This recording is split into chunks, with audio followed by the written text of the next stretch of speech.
Salam alaikum wa rahmatullahi wa barakatuh. Dans la première partie de ce cours, de ce chapitre, le déterminant, on a vu la définition du déterminant, comment on calcule le déterminant d'une matrice. Donc on a commencé par l'ordre 2, on a passé l'ordre 3. Ensuite, on a donné la définition en général, le déterminant d'une matrice d'ordre n. On a vu c'est quoi la comatrice d'une matrice.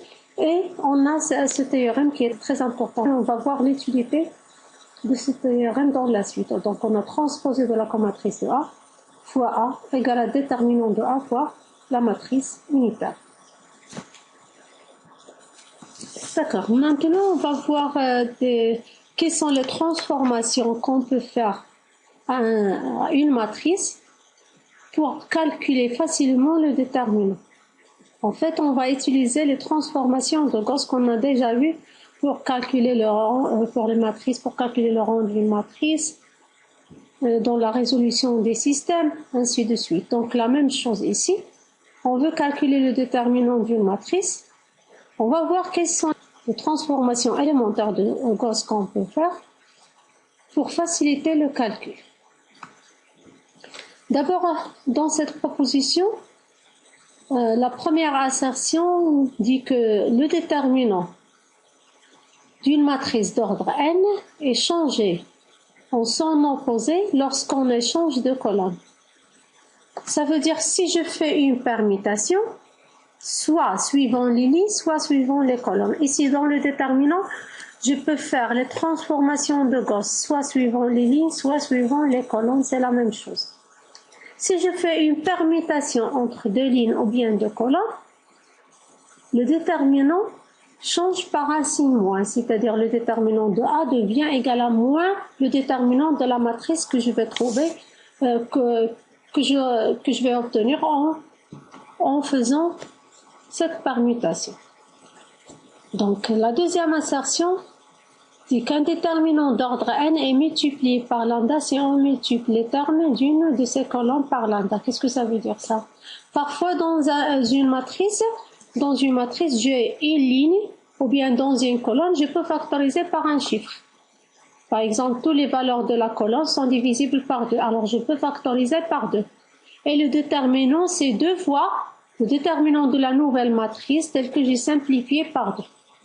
La même chose, je peux faire ça soit suivant une ligne, soit suivant une colonne. C'est-à-dire, je peux factoriser suivant la première ligne, la deuxième ligne. Chaque fois que j'ai une valeur commune entre les coefficients, bien les valeurs de la ligne, coefficients de la ligne, alors j'ai le droit de factoriser pour simplifier le calcul. Tout ça, on va le voir après avec des petits exercices. Un déterminant d'ordre n est multiplié par lambda n si on multiplie tous ces termes par lambda.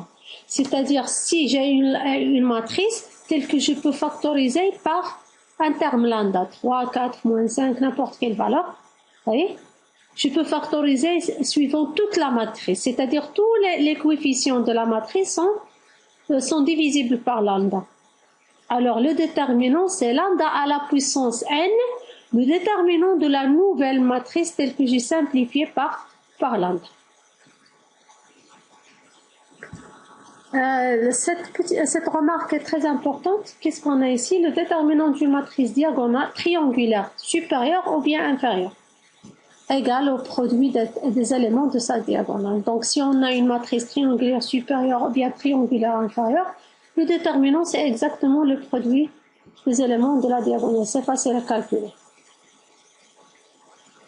D'ailleurs, si vous revenez à l'exercice que je vous ai envoyé la dernière fois, il y a une matrice et je vous ai dit que le déterminant c'est 1 parce que c'est une matrice triangulaire supérieure. D'accord. Maintenant, quelles sont les transformations que je peux faire?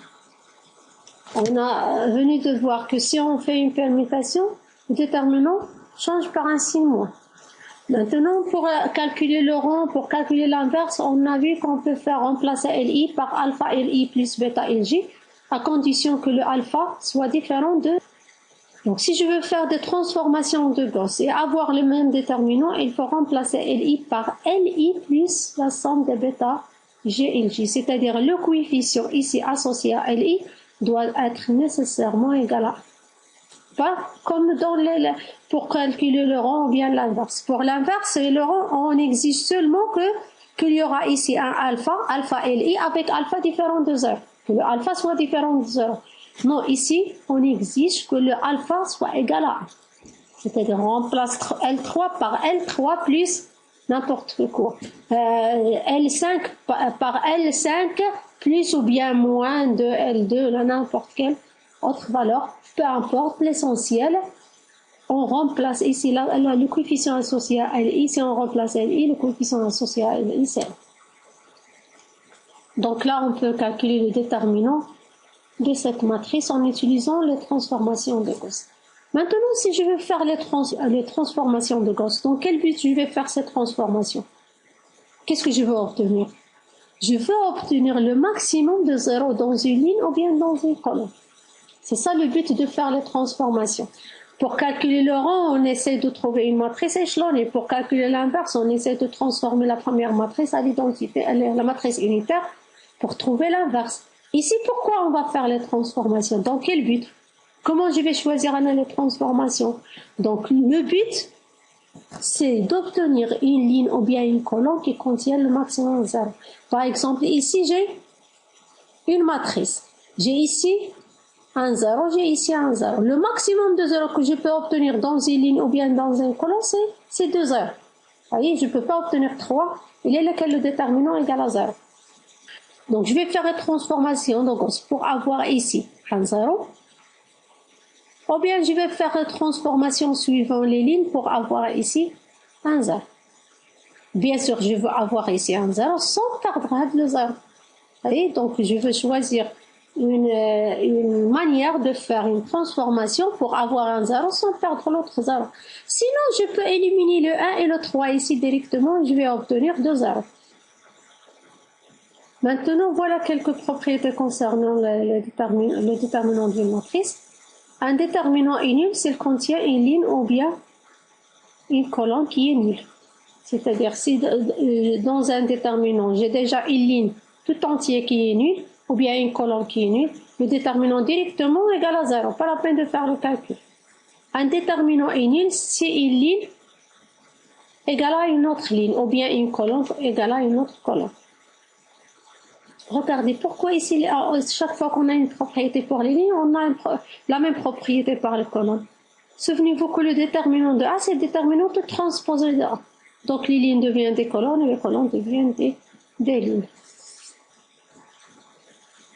Donc un déterminant, si j'ai une ligne qui se répète 2 fois, ou bien une colonne qui se répète 2 fois, directement le déterminant est nul. Un déterminant d'ordre n est nul dès qu'une de ces colonnes est combinaison linéaire de ces autres colonnes. La même chose ici, le résultat est vrai pour les lignes et pour les colonnes. C'est-à-dire, si j'ai une ligne qui est une combinaison linéaire des autres lignes, alors le déterminant directement est égal à 0. Par exemple, une ligne qui est la ligne 3 égale à la ligne A plus la ligne 2. Nécessairement, le déterminant de cette matrice est nul. Vous voyez, la ligne, par exemple, 4 égale à 2 la ligne 1 moins 3 la ligne 2. Alors, le déterminant directement, c'est 0. Pas la peine de faire le calcul. D'accord. Une matrice. Maintenant, souvenez-vous du dernier théorème. Qu'est-ce qu'on avait? On avait transposé de la comatrice fois la matrice A égale à déterminant de A fois IN. Donc, si le déterminant est non nul, c'est équivalent à dire que la matrice est inversible. Donc, voilà la troisième méthode pour montrer qu'une matrice est inversible et pour calculer son inverse. On a déjà vu que pour montrer qu'une matrice est inversible et calculer son inverse, la première chose, il suffit de trouver une matrice B telle que A fois B égale à l'identité. Dans ce cas, A moins 1, c'est B. Deuxième méthode, en utilisant les transformations de Gauss. On montre que le rang de A égale à son ordre et on calcule A moins 1 en utilisant les transformations de Gauss. Ça, c'est la troisième méthode. Pour montrer qu'une matrice A est inversible, il suffit de calculer son déterminant. Si elle est non nulle, elle est inversible. Si elle est nulle, elle n'est pas inversible. Si elle est non nulle, elle est inversible. Donc l'inverse, en utilisant la dernière équation qu'on a entre le déterminant, le A et la comatrice de A et le déterminant, on trouve directement, puisqu'il est non nul, on peut diviser sur le déterminant. c'est une valeur. Là, je divise parce que c'est une valeur de R. Alors, ce n'est pas une matrice. Déterminant, c'est une valeur.